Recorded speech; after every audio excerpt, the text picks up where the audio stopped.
HP had their earnings, and I think everybody's celebrating that the Poly deal closed. I was having so much fun though, because it was like, anytime I can run down the, beating Apple or the battering ram.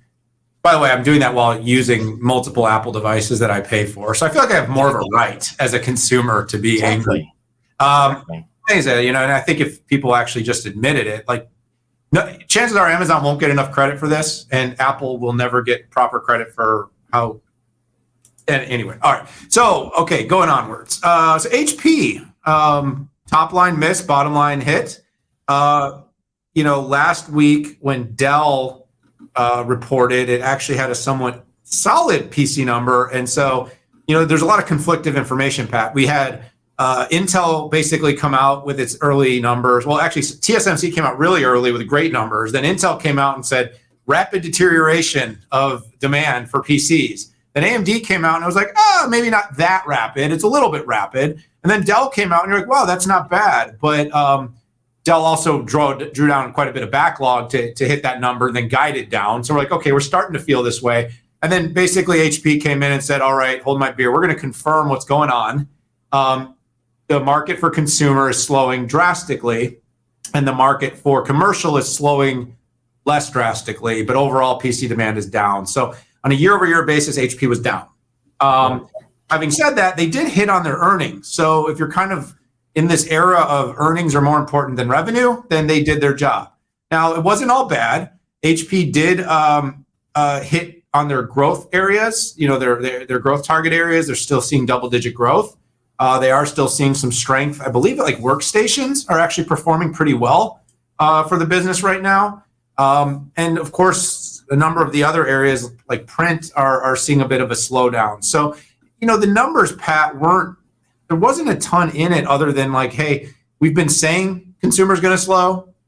Now it's being validated. And I think largely, even on the companies that did better, all the signs are that we're going to slow. It's just kind of where we are on the curve of that slowdown right now.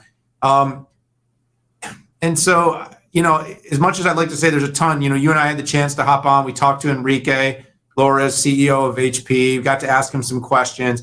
He actually validated my exact point right there. He said commercial is sitting in a better position than consumer, but overall that, this is what they are seeing today.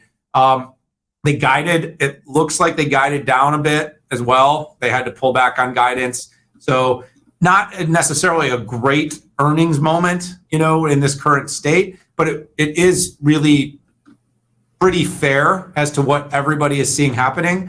So hopefully this is the reset for HP, where they're resetting, they're guiding down a little bit, and then they're going to get back to starting to beat. Of course, they claim that there's some general macro headwinds with interest rates and the consumer, and there's also some delays still. We've seen a little loosening according to what Enrique shared with us, but it's still not, supply chains still aren't optimal.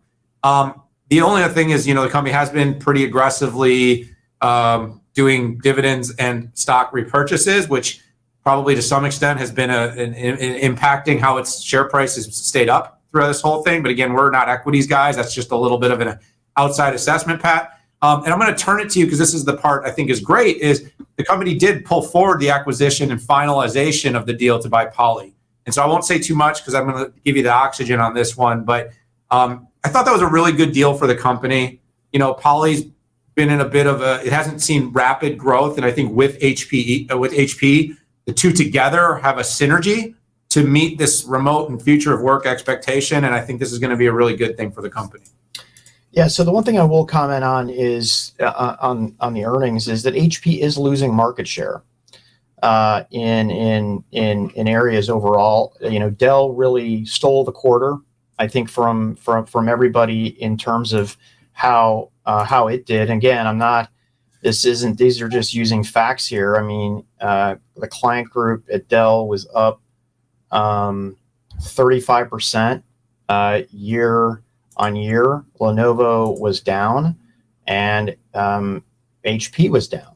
So it's clear that Dell gained market share, and I think that HP has really been on this. I think that was balanced by very good financial, how they did financially, and in the end, that's really what matters. But I have to I have to wonder how long can HP continue to lose market share.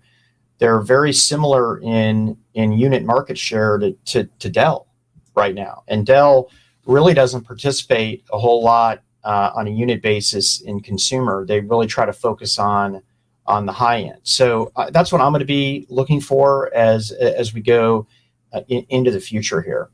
And I think printers are being printers, and I'm not surprised at in this odd hybrid work environment how both of those businesses are down.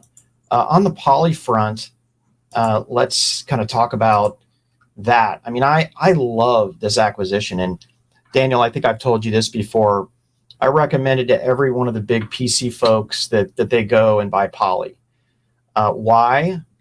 First of all, we're seeing this movement when it comes to this type of equipment from facilities to IT. And that's because data is moving along with it. And these decisions are more and more being made by not the facilities folks who used to, take care of rooms and their electronics, to IT.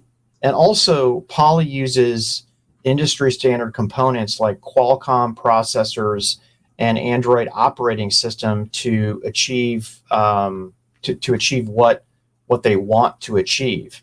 So I love this acquisition. I can't wait to see what happens. I'm really glad to see Dave Shull is going to be the president of that division. So good stuff.